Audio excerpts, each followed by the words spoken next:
وحده لا شريك له وأشهد أن محمدا عبده ورسوله لا نبي بعده اللهم صل وسلم على نبينا محمد وعلى آله وصحبه أجمعين. Bapak Ibu sekalian, alhamdulillah pada pagi hari ini kita melanjutkan materi bulan lalu. Pada bulan lalu kita sudah membahas tentang najis yang disepakati. Semoga bahasanya di antaranya yang pertama yaitu kotoran manusia, baik buang air kecil atau buang air besar, lalu kemudian babi dagingnya, lalu kemudian bangkai, kemudian juga darah haid. Dan saat ini kita akan membahas najis-najis yang diperselisihkan. Maksudnya sebagian ulama mengatakan ini adalah najis, yang lain mengatakan ini adalah suci. Yang pertama yaitu mani, air mani. Kalau kemarin mawi dan wadi, untuk mawi dan wadi disepakati ke najisannya. Kalau untuk air mani, para ulama kita berselisih tentang najiskah atau tidak. Saya sampai mengatakan dhahaba ulama al-qawli bi najasatihi wa dhahir annahu tahir. Sebagian ulama mengatakan bahwa air mani itu najis, sebagian ulama.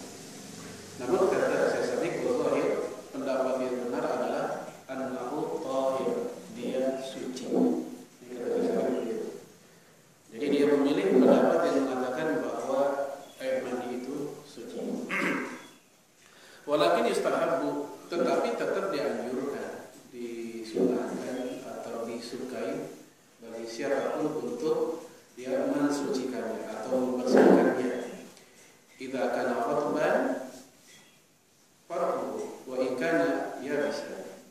Kalau seandainya basah maka dimandikan, diguyur. Jika seandainya kering maka dia dikering. Baik, ini ringkas dari saya Sabik, dan pendapat beliau adalah bahwa air mani itu suci. Kemudian tentunya kita pengen tahu apa alasan yang mengatakan najis dan apa alasan yang mengatakan suci. Untuk yang mengatakan najis, alasan mereka yang pertama itu hadis Sahih Bukhari dan Muslim. Ini pendapat Imam Abu Hanifah, kemudian Hasan al-Basri, dan yang semisalnya. Sulaiman bin Yasar berkata, Sa'altu Aisyata anil mani yusibu thawba. Saya bertanya kepada Aisyah, istri Rasulullah, tentang air mani yang kena ke pakaian. Air mani yang kena ke pakaian. Faqalat, Aisyah menjawab, kuntu aksiluhu min thawbi Rasulillah sallallahu alaihi wasallam. Dulu saya pernah mencucinya dari pakaian Rasulullah. Jadi baju Nabi pernah kena air mani, kemudian oleh Aisyah dicuci. Fayakhruju ila shalah. Lalu kemudian setelah dicuci, Rasul memakai pakaian tersebut dan dia pun sholat memakai pakaian tersebut. Wa asarul ghusli fi thawbihi. Dan ada sisa-sisa atau bekas-bekas cucian tersebut di pakaian itu. Ya, bukhma, yaitu basahan airnya. Nah, kisah ini dijadikan dasar oleh yang mengatakan najis, bahwasanya kalau bukan najis, buat apa sampai dicuci?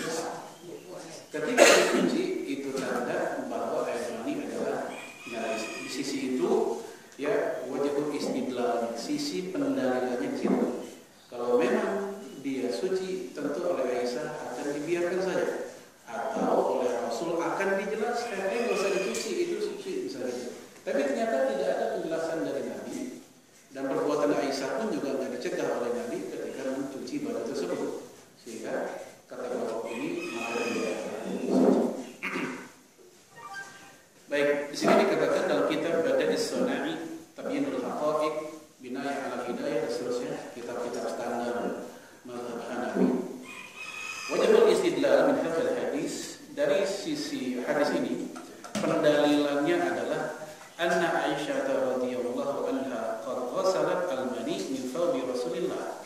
Aisyah telah mencuci mani tersebut dari baju pakaian Rasulullah. Wal ghuslu sya'nun najasah. Yang namanya mencuci itu biasanya dilakukan karena adanya faktor najis di dalamnya. Wa anna Rasulullah sallallahu alaihi wasallam qad 'alima bihadza. Nabi tahu tentang perilaku Aisyah. Nabi tahu Aisyah mencuci pakaian tersebut.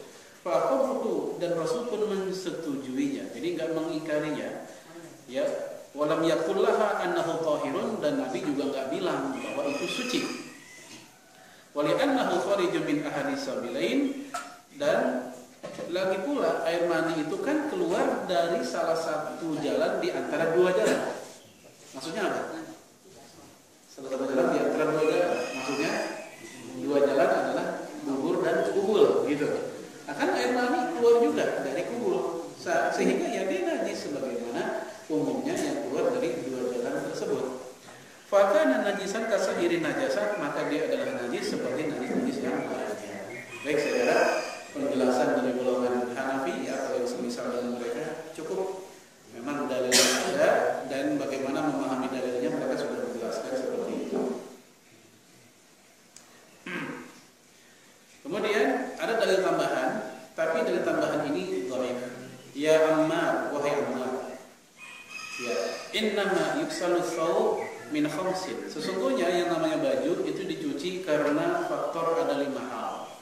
Minal ghaid, gara-gara kena kotoran, wal baul, kena kencing, wal qai itu muntah, bukan nama ikan, ya, muntah. Wadam, darah, maksudnya darah haid, ya kalimat wal mani. Ini hadisnya Imam Ad-Darqutni, tetapi hadis ini dhaif, sehingga untuk dijadikan dalil utama dia tidak cukup. Nah, makanya kelompok yang mengatakan suci mengkritik pendalilan dengan hadis ini karena tak kuat. Ya, kemudian juga dalam hadis yang lain Imam Zailai menceritakan atau meriwayatkan bahwasanya Abu Hurairah berkata, ya, fil mani yusibu thawba in ra'aituhu fa'aksil. Kalau seandainya saya melihat ada pakaian saya kena air mani, maka saya akan mencucinya. Wa illa, kalau saya nggak melihat, maksudnya kena sih kena, tapi nggak kelihatan bagian mananya yang kena, maka faksil thawba kullah, maka rendemannya sekalian. Itu kata Abu Hurairah. Jadi kalau misalnya nggak tahu bagian yang mana yang kena nih, rendemannya sekalian, daripada bingung.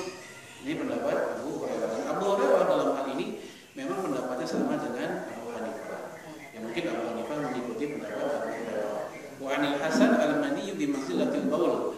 Al-Hasan al-Basri mengatakan posisi air mani derajatnya sama dengan al-baul, kencing.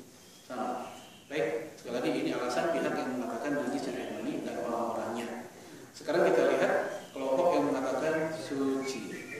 Kata mereka, ya, air mani itu suci sebagaimana air ludah, sebagaimana maaf ingus gitu. Ya, itu posisinya sama.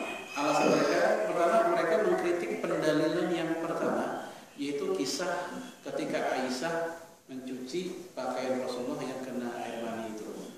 Kata kelompok ini, sikap Aisyah mencuci tersebut karena memang kena kotor ya cuci. Yang namanya pakaian walaupun kena kuah pun kita cuci juga. Bukan berarti kuah itu adalah najis. Maka sikap Aisyah mencuci pakaian Rasulullah kena mani bukan berarti menunjukkan itu adalah najis. Kemudian alasan lain karena hadis yang tadi yang 5 hal yang bikin dicucinya pakaian itu dhaif. Imam Syafi'i menambahkan, wa qala Syafi'i al-maniyyu laisa binajasin li'anna Allah jalla thana'uhu akrama min ayyabtadi'a khalqan min karamihi. Kata Imam Syafi'i, mani itu enggak najis karena Allah Subhanahu wa taala telah memuliakan makhluknya dan makhluknya tercipta dari itu. Seperti misalnya wa ja'ila minhum an-nabiyyin, Allah menciptakan para nabi dari situ juga. Was-siddiqin, wasyuhada was-shalihin wa ahli jannatihi, dan juga ahli surga pun juga tercipta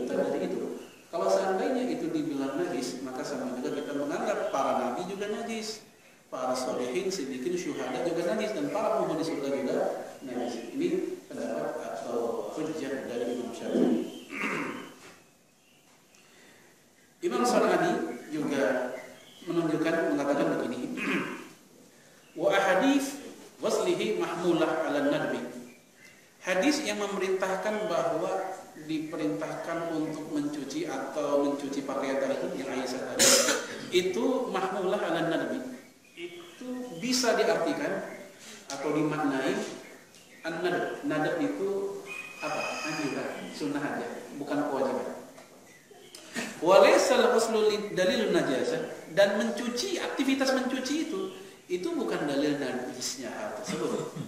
Faqad yakunu li'adin nazafah wa izalati darisi wa nahwi. Yang namanya mencuci, ini kata Imam San'ani, kadang-kadang kita lakukan bukan karena faktor najis, karena emang nggak adanya kebersihan. Ya kan begitu. Baju kita kerahnya udah kotor, cuci. Bukan karena kotoran leher itu najis, karena emang udah kotor. Nah, ini pendapat dari Imam San'ani. Dan memang beliau termasuk yang mengatakan itu suci. Dan ternyata jamaah sekalian, ini merupakan pendapat mayoritas ulama bahwasanya air mani itu suci. Dan ini yang pertama yang diperselisihkan kesuciannya air mani. Masing-masing kelompok dan para ulama dan juga dalil-dalil mereka. Nah, manakah yang paling kuat? Yang paling kuat Ibnu Taimiyah mengatakan adalah yang mengatakan suci. Alasan dia yang namanya suci atau najis itu hal yang penting dalam Islam. Kalau memang tidak ada penjelasan khusus di dalam Al-Quran atau Sunnah, maka itu tanda kembali atau bara'atul asliyah, kembali ke hukum awal segala sesuatu, semuanya adalah suci kecuali ada dalil yang mengatakannya. Dan kita tak menjumpai ucapan baik dalam Al-Quran atau Sunnah yang secara verbal tegas-tegas mengatakan kenajisan air mani. Sekalipun ada, itu dhaif seperti yang diriwayat Imam Abu Dawud tadi. Ibnu Taimiyah menambahkan, "An-nas la yazaluna yahtalimuna fil manam." Pada zaman Rasul itu banyak orang-orang yang mimpi basah. Di mana? Di Masjid Rasul. Kita tahu di zaman Nabi kan ada para sahabat Nabi yang tinggal di emperan masjid, namanya Ahlus Suffah. Mana ada istilahnya? Yaitu para sahabat Nabi yang disebut Ashabus Suffah atau Ahlus Suffah. Kata Abu Hurairah jumlahnya 70 orang. Dan mereka yang namanya orang laki, apalagi masih muda, terjadi tuh yang namanya ihtilam, mimpi basah. Kemudian ya fatusibu al-janabah. Tentu kalau mimpi basah mereka dalam keadaan junub. Ya, abnanahum, badan mereka, wasiyabahum, dan pakaian mereka. Kalau kana al-ghuslu wajiban, kalau seandainya mandi itu wajib dan mencuci pakaian itu wajib, yang kena mandi itu, lakana Nabi sallallahu alaihi wasallam ya'muru bihi, pasti Nabi akan nyuruh. Tapi kita nggak dapat data, nggak dapat berita, ada perintah dari Nabi, ayo buat siapa yang mimpi basah, bajunya cuci, nggak ada. Oleh karena itu kata Ibnu Taimiyah, itu tanda bahwa ketika Rasul membiarkan, itu tanda bahwa itu memang suci, tidak ada masalah keberadaannya di pakaian dia ketika dia ke masjid. Maka annahu lam ya'muru ahadan minal muslimin, tak ada satupun seorang muslim yang diperintahkan oleh Nabi untuk mencucinya. Baik, itu keterangan tambahan dari cukup untuk poin yang pertama. Poin yang kedua, yang diperselisihkan juga ke najisan atau kesuciannya adalah yaitu, mohon maaf, anjing. Anjing ada 3 pendapat para ulama. Yang pertama yang mengatakan bahwa seluruh tubuh anjing adalah najis, seluruhnya, bulunya, kek kulitnya, kek liurnya, giginya, tulangnya, darahnya, dagingnya, apalagi kotorannya, seluruhnya najis. Ya, ini pendapat Imam Syafi'i dan juga pendapat Imam Ahmad di antara 2 riwayat beliau. Imam Ahmad ada 2 riwayat dari beliau, salah satunya mengatakan adalah najis seluruhnya. Dan ini yang umumnya dipakai sama orang kita. Ya, anjing lewat di masjid, waduh, kita langsung nyambit biasanya. Tapi pada zaman Nabi dalam hadis Sahih Bukhari, anjing lewat di masjid Rasul, para sahabat nggak buru-buru untuk nguber atau nyambit atau musir, didiemin aja. Sehingga itu menjadi dasar buat kelompok yang kedua. Buat kelompok yang kedua, bagi mereka yang namanya anjing, najisnya hanya liur saja. kenajisan anjing hanya liur saja. Tapi untuk di luar liur seperti bulunya, kulitnya dan kukunya juga atau tapak kakinya itu suci saja. Alasan mereka lihat peristiwa tadi. Kalau memang itu najis pasti langsung udah dibersihkan, disiram ya oleh para sahabat. Karena zaman dulu kan masjidnya bukannya tegel, bukan karpet, tapi masih pasir, masih gurun. Oleh karena itu, kalau memang itu najis pasti oleh para sahabat udah diurus tuh. Tapi ternyata didiamkan saja.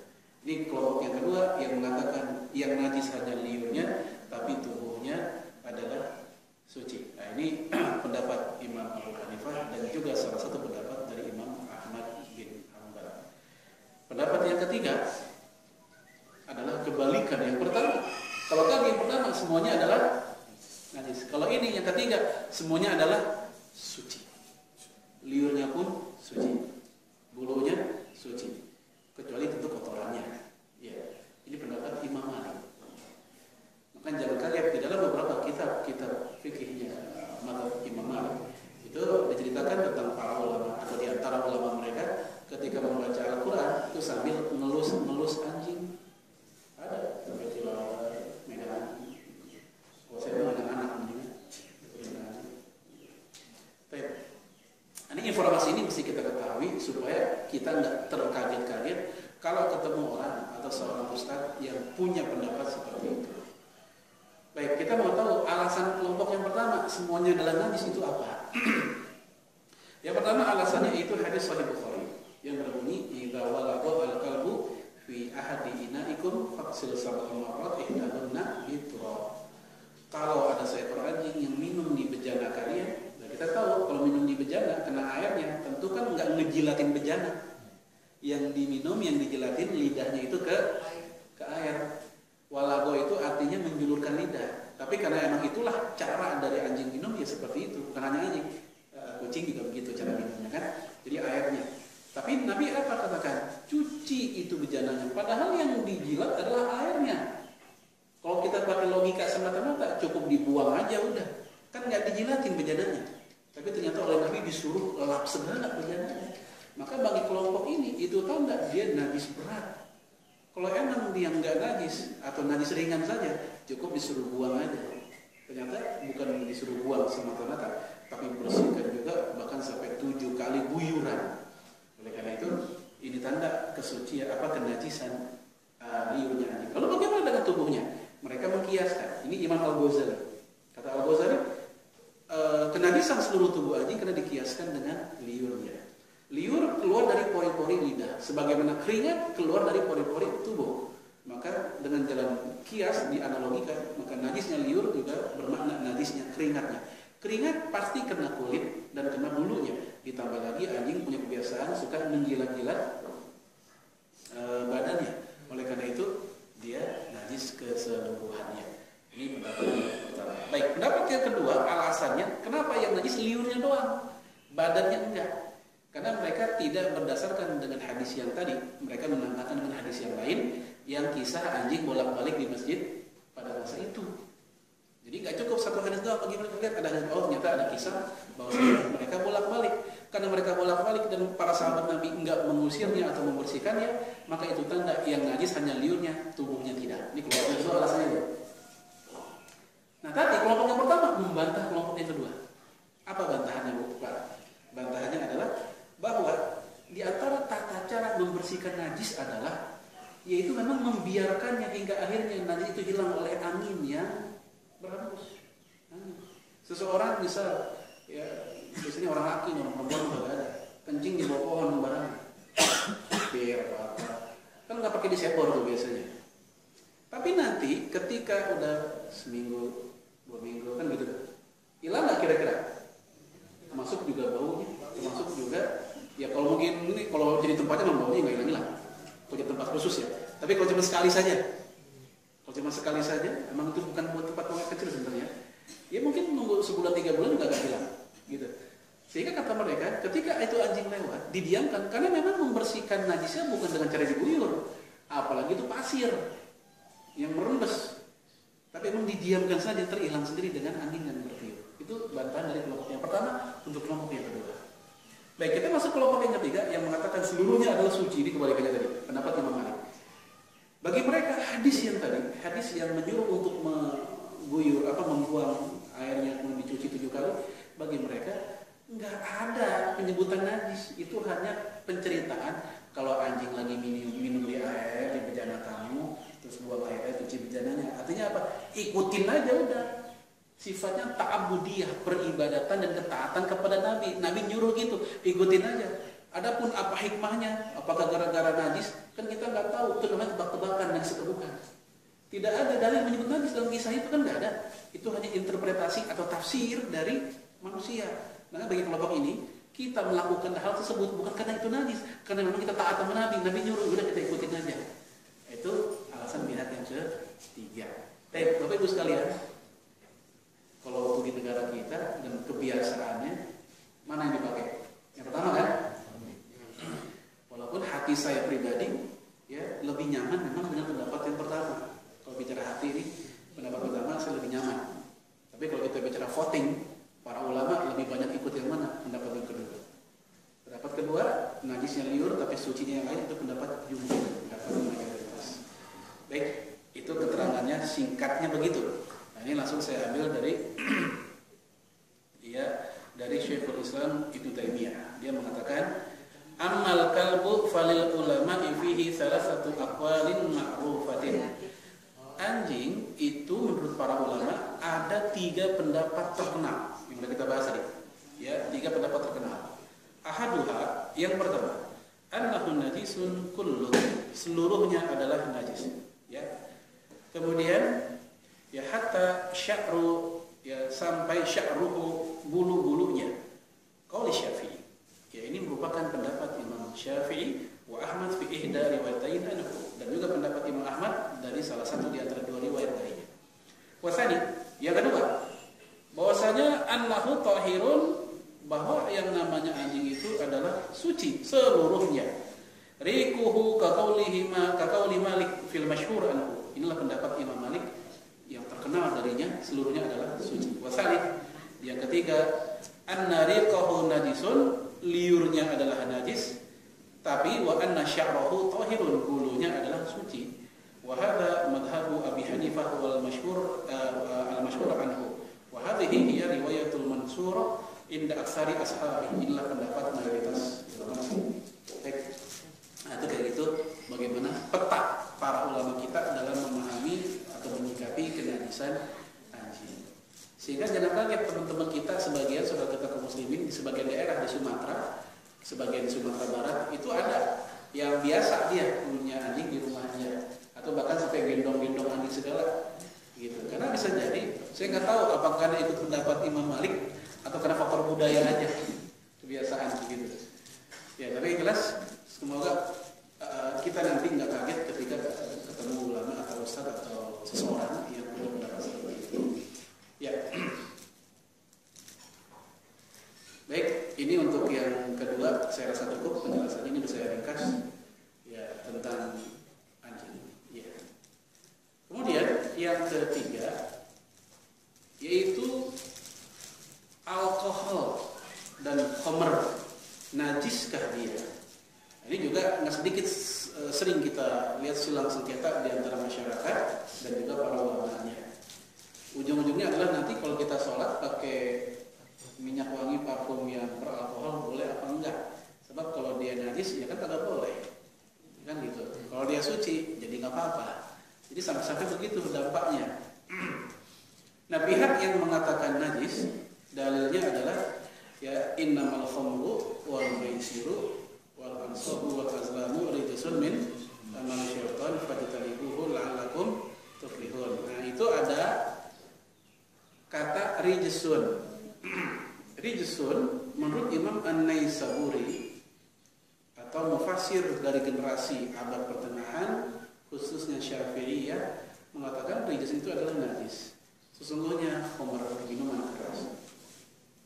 Kemudian judi, lalu makanan sesajian, kemudian mengundi nasib, itu semua adalah rijsun, maksudnya najis, bukan sekedar kotor. Maka jauhilah. Ini alasan kelompok yang pertama, ayat tersebut. Surat apa tuh? Al-Maidah. Ya kira-kira ayat 90 ya.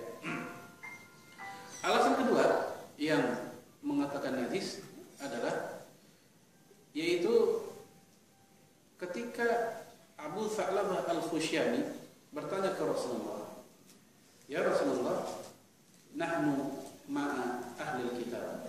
Kami hidup atau bertetangga dengan ahlul kitab, Yahudi Nasrani.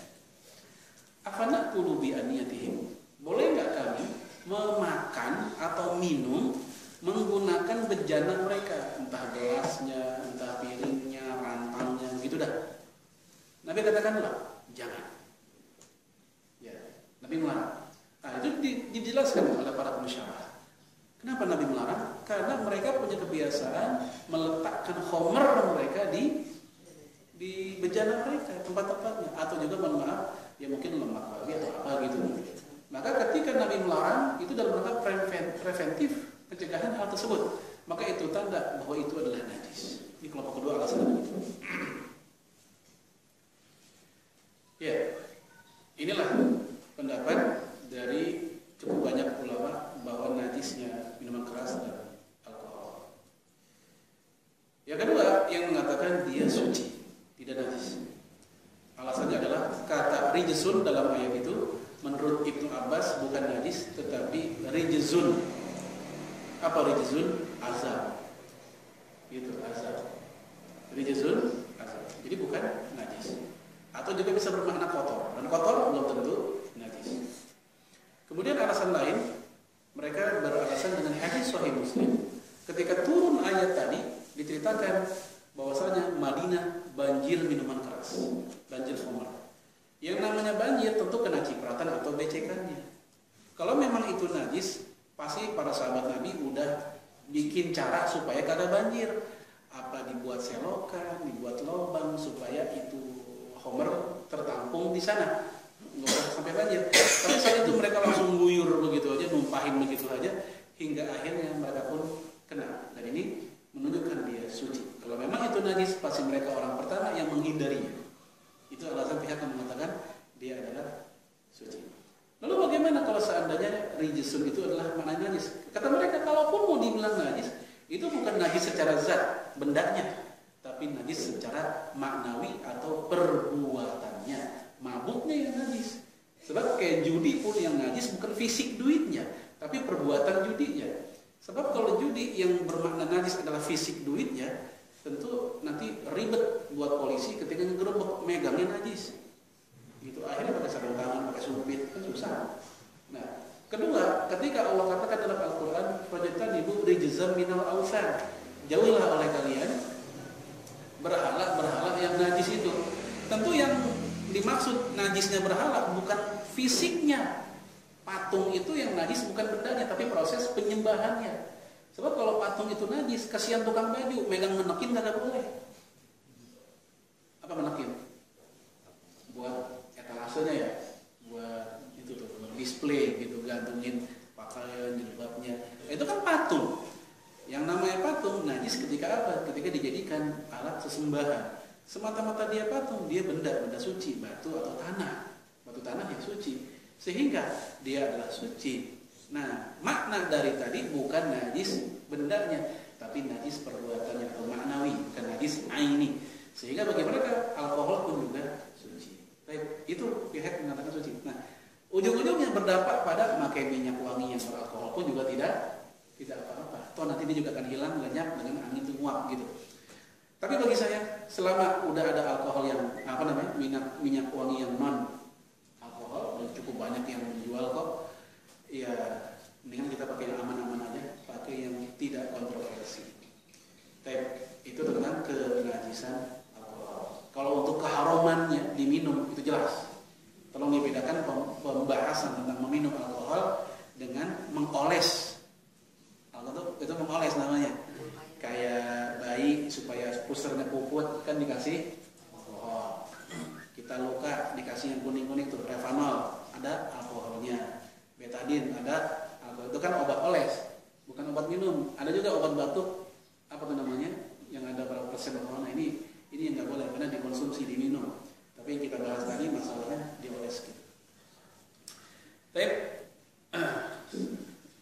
Itu yang ketiga ya. Yang keempat, yang juga diperselisihkan, babi B2 selain dagingnya. Untuk dagingnya pada bahas bulan lalu, itu disepakati kenajisannya. Tapi selain dagingnya, kulit, bulu, kuku, nah ternyata para ulama kita tidak final dalam menyepakatinya. Ada yang mengatakan najis, ada yang bilang suci. Walaupun saya pribadi tetap milih pendapat yang kagak enak aja gitu. Ini kulitnya bagus Pak, sepatunya iya, babi, astagfirullah, minggir kita lalu. Tapi secara wacana keilmuan kita harus tahu, oh ternyata ada loh yang bilang suci. Bahkan pendapat ini justru dianggap pendapat yang lebih kuat. Saya akan ambil contoh nih. Ibnu Taimiyah mengatakan, wa qaulur rajih, pendapat yang lebih kuat adalah huwa taharatu syu'uri kulliha. Bahwasanya yang namanya rambut atau bulu yang suci itu adalah seperti sya'rul kalbi, bulu anjing suci. Wal khinzir, khinzir maaf babi. Itu pun juga suci kata Ibnu Taimiyah. Itu pendapat yang lebih kuat kata beliau. Wa ghairuhuma bi khilafir riq, dan selain kedua hewan ini kecuali riq. Riq itu liurnya. Kalau liurnya emang tadi udah kita bahas ya diperselisihkan. Dan bagi Ibnu Taimiyah ya babi itu suci kulitnya, bulunya dan seterusnya. Ya, apa alasan beliau? Alasan beliau begini. Wa dzalika li'anna al-asla fil a'yani thahar. Alasannya adalah segala benda itu hukum dasarnya adalah suci. Wala yajuzu, maka enggak boleh seseorang pun tanjisu syai', menajis-najiskan sesuatu, ya, wala tahrimuhu, ya, dan juga mengharam-haramkan sesuatu illa bidalil, kecuali ada dalil. Kalau enggak ada dalilnya, ya udah kembali ke hukum Allah tadi, dia suci. Itu alasan yang mengatakan mana ayatnya yang mengatakan najisnya babi. Loh, bagaimana dengan ayat yang kemarin itu? Allah menyebutkan memang lahma khinzir, daging babi, enggak seluruhnya. Sehingga bagi mereka kenajisannya hanya lahm, buat dagingnya doang. Untuk selainnya, kulitnya dan seterusnya itu tidak masuk. Saya Sabik bilang kayak begini. Wa yajuzu al-harzu bi sya'ril khinzir fi azhari qaulai al-ulama. Dibolehkan membuat benang dari bulu babi. Tuh, begitu kan? Menurut pendapat yang benar di antara dua pendapat ulama. Ini justru yang dipilih oleh saya. Jadi ini kan jadi kabar gembira buat tukang benang atau tukang koas. Pak, ini mereknya Pak. Ini merek ini lagi ramai diomongin Pak di WhatsApp. Ini katanya dari babi.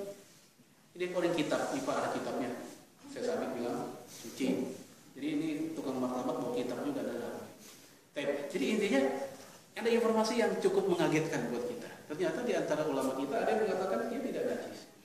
Nah, namun demikian, ya kalau udah kayak gini, perbedaan pendapat kayak gini, saya lebih cenderung istafti qalbaka, mintalah jawaban dari hati.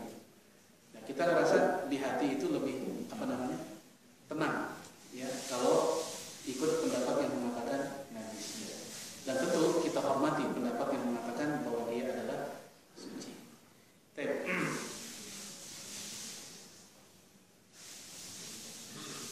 Baik, masih ada lagi.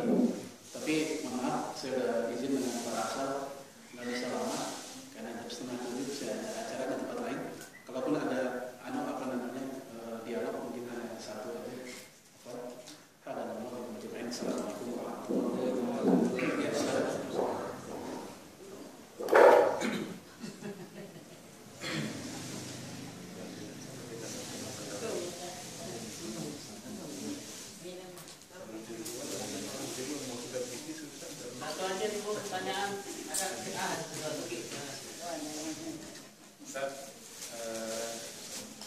Ya, yang terkait alkohol yang kemudian dibolehkan atau tidak dinajiskan, misalkan gimana dengan itu tadi Ustaz, mungkin banyak bahan-bahan medis yang dipakai dalam proses pengobatan, perawatan itu memang menggunakan itu. Baik ada yang mungkin dioles, tapi banyak juga yang dibunuh sebagai salah satu tambahan di obat. Sementara kan mungkin ada dari kita atau mungkin orang awam tidak tahu ternyata di situ ada isunya juga alkohol. Gimana Ustaz?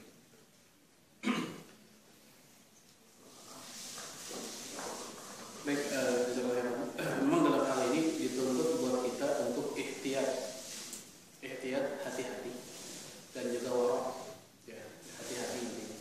Termasuk juga masalah obat khususnya yang masuk ke pencernaan kita, yang kita konsumsi. Kalau untuk oles tadi kan masih disebutkan, anggaplah kalau yang kita lihat ini yang bukan dioles, yang diminum, maka sikap kita tegas. Berapa persen pun itu, walaupun 0,an atau apa sudah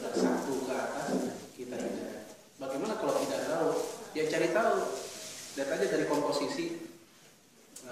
Kan bisa ada tuh ingredientsnya ada tuh alkohol, ternyata alhamdulillah tidak ada alkoholnya.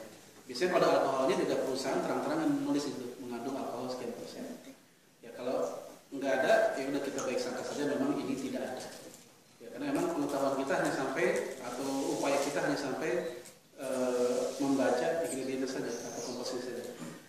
Ya silakan kalau sampai mau nelfon ke pabriknya langsung, gitu itu lebih bagus lagi. Makanya maunya kita yang namanya obat-obatan itu bukan hanya makanan saja yang mendapatkan label halal, obat-obatannya juga supaya umat Islam yang mayoritas itu tenang dalam berobat. Jadi intinya kalau nggak tahu cari tahu, nyari tahu nggak dapat juga informasinya maka dia nggak disalahkan karena memang dia sudah berupaya untuk nyari tahu. Ternyata memang mungkin pihak produsennya curang atau membohongi konsumen, ada alkohol ngakunya enggak. Nah dalam keadaan kayak gitu kita tidak disalahkan karena kita sudah berupaya untuk menghindar dan kita menilai sesuatu kan sesuai dengan kasat mata. Ya karena hukum bizahir, kita memberikan penilaian sesuai dengan yang kelihatan. Yang kelihatan katanya nggak ada alkohol, ya udah kita pakai. Di belakang ternyata ada alkoholnya, ya kan kita nggak tahu, ketipu namanya. Nah gitu, jadi usahakan dulu kita cari tahu sampai titik terakhir kita cari tahu. Ya udah kalau memang aman silakan dipakai. Adapun kalau yang dioles seperti tadi, kalau memang ada yang lain, ya saya sendiri sekarang kalau ada luka-luka, kalau dulu kan memang pakainya Revanol dulu tuh, Revanol, betadine. Sekarang kalau luka saya pakainya yang nggak pakai gitu-gituan, pakai minyak apa tuh namanya, minyak tawon, minyak bubut, itu juga bisa buat luka kan, sama apa tuh gamet ya, gamat ya. Ya kayak gitu. Karena ini kalau nggak begitu nyari alternatif, selamanya kita akan tergantung dengan olesan yang dari alkohol. Jadi kalau emang ada alternatif yang suci secara syariat, kita pakai yang suci tersebut. Cukup ya. Nah, kalau pada kondisi darurat misalkan obat-obat itu memang harus dia minum, sedangkan pada operasi, kemudian pada pengobatan di rumah sakit. Iya. Darurat itu dikatakan darurat itu kalau ada yang terancam salah satu di antara 5 daruriyatul khamsah. 5 hal yang memang kebutuhan mendesak yang nggak bisa dihindari, mau nggak mau harus diselamatkan. Pertama ad-din, yang kedua an-nafs, jiwa, yang ketiga al-mal, harta, yang keempat an-nasl, keturunan, yang kelima al-aql, akal. Satu di antara 5 ini terancam posisinya atau keberadaannya, itulah darurat. Misal, anggaplah kesehatan, terancam nyawa. Memang kata dokter, ini nggak ada obat lain kecuali ini misalnya. Kita udah nyoba obat-obat yang lain, kagak ada yang mempan. Setelah ada penelitian, obat ini yang paling mujarab, anggaplah gitu, menurut perhitungan dokter. Dan sementara si pasien ini udah Senin Kemis nih, ibaratnya napasnya kudu diobatin pakai yang kayak gini. Kalau memang udah kayak begitu, silakan. Ad-daruriyah tubihul mahdhurah, keadaan darurat membuat yang terlarang menjadi boleh. Tapi kalau selama masih ada alternatif yang halal dan suci, kita nggak boleh kalah dengan keadaan, pakai yang halal dan suci. Dan memang tidak ada dispute ya, bahwa yang nomor itu adalah alkohol, bukan minuman yang mengandung alkohol. Khamr itu memang alkohol. Khamr itu belum tentu alkohol. Karena ada minuman yang memabukkan, tapi dia nggak mengandung alkohol. Kunyit 3 kilo, parut dah. Air setengah gelas doang, nggak mengandung alkohol. Minum juga mabok juga kan, walaupun tidak mengandung alkohol. Jadi nggak selalu. Ya, ada orang jangan kata minuman, makan ikan pindang aja ada yang mabok. Kalau nggak mengandung alkohol. Sayur 3 hari mabok juga.